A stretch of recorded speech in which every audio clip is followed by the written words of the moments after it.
তো আমরা সেদিন গিয়েছিলাম আমার বন্ধুর বউ ভাতে, অর্থাৎ রিসেপশনে। তো রিসেপশনে আমার বউয়ের সাজ দেখে নাও। তো সে এই দিন ওইভাবে সেজেছিল। তো আমরা রিসেপশনে গিয়ে কি কি খেলাম এবং কেমন হয়েছে খাবারের রেসিপি সব অবশ্যই তোমাদেরকে দেখাবো এবং শেয়ার করব। তো সুদীপ দীপশিখা ছিল আমার বন্ধু। তো তোমরা মেনু কার্ডটা দেখো, চেক বই দিয়েছে মেনু কার্ডে।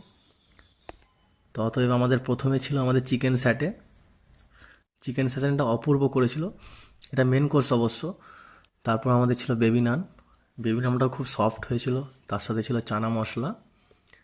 তারপর আমাদের পড়ে গেল পোলাও। বাসন্তী পোলাওর সাথে ছিল আমাদের হচ্ছে কড়াই পনির।